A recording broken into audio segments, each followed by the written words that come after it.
ऐसा क्या हो गया था, अगर उस दिन की बात करें, कि ऐसा क्या हो गया कि 2 बार के सांसद, 3 बार के विधायक रमेश विदुड़ी इस तरह से भड़क गए और ऐसे शब्दों का इस्तेमाल कर लिया? बहुत अच्छा सवाल किया। बड़े लोगों ने कहा है खानदान, परिवार, आचरण। जो लोग मेरे के आचरण पर क्वेश्चन उठा रहे हैं, अपनी गिरबान में झांक कर देखें। मैं 3 बार का विधायक आपने बताया है, लगातार लोगों ने मुझे चुनकर भेजा है।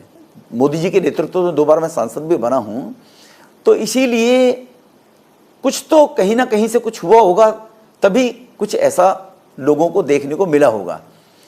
तो इसलिए इस प्रकार की बयानबाजी करना और इस प्रकार के आचरण व्यवहार, बड़े बड़े लोग उपदेश दे रहे हैं बैठे हुए, तो वो अपने भी गिरबान में झांक कर देकर, मेरी भी बैकग्राउंड में जाकर देखें। मैं एक राष्ट्रवादी संगठन आरएसएस का स्वयंसेवक होने के नाते भारतीय जनता पार्टी के कार्यकर्ता के रूप में राष्ट्र के निर्माण में सहयोग करने के लिए मोदी जी की टीम में हूँ। राष्ट्र के लिए समर्पित हम लोग हैं।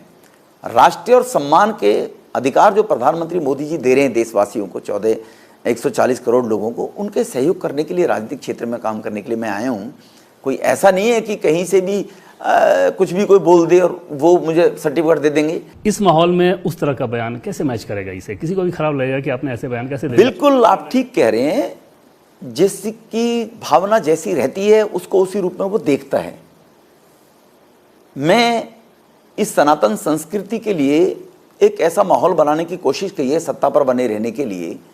कोई को कुछ भी बोल देगा और कब तक सुनेगा? 500 लोग सांसद, सम्मानित सांसद वो सुनते हैं, वो माइक के द्वारा लोगों को बाहर तक बातें नहीं आती हैं। और कोई लोग भारत माता की जय बोलने वालों पर घृणित माहौल में उन पर दबाव बनाने की कोशिश करेगा, तुम क्यों बोल रहे हो? हमारे देश में सभी धर्म के लोगों को अपने धर्म को मानने का अधिकार है। ये सो कॉल्ड सेक्युलर लोग कहते हैं। तो सो कॉल्ड सेक्युलर लोगों से पूछना चाहता हूँ, ओवैसी जी ने पार्लियामेंट में अल्लाह अकबर बोला, किसी ने गाली नहीं दी। उनका अपना व्यक्तिगत धर्म है, मान रहे हैं।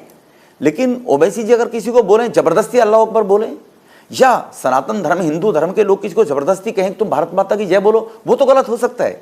लेकिन कोई भारत माता की जय बोले और कोई व्यक्ति उस पर यह टिप्पणी करे कि तुमने कैसे बोल दी, क्योंकि वो प्रधानमंत्री का कार्यक्रम में लोगों को संबोधित कर रहे थे, तो किसी ना किसी को तो पहल करनी पड़ेगी इस देश के अंदर।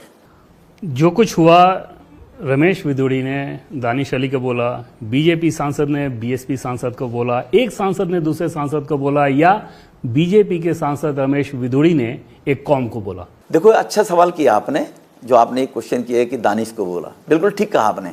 लेकिन कुछ लोग क्या होते हैं, जब चिंगारी लगाते हैं तब तो नजर आती नहीं है। जब चिंगारी ब्लास्ट बनकर बम फूटती है और मैं भी लपेटे में आ जाऊंगा, तो उनको फिर समुदाय, धर्म याद आता है। मेरे को उनको प्रोटेक्ट कौन करेगा? उनको अपने कर्तव्य, अपने उनके आचरण पर ध्यान देना चाहिए, और फिर हिम्मत है तो उसका जवाब भी देना चाहिए, डटकर मुकाबला भी करना चाहिए। फिर उनके कुछ रफूगर भी, उसको एक समुदाय से जोड़ना शुरू कर दिया। हम मुस्लिम समुदाय का इस भारत के लोग सम्मान करते हैं। हमारे देश के प्रधानमंत्री ने कहा सबका साथ सबका विकास, प्रधानमंत्री जी ने।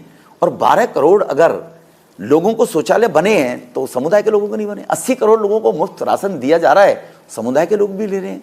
9.5 करोड़ लोगों को उज्ज्वला योजना में गैस कनेक्शन दिए, उस समुदाय के लोगों को भी दिए हैं।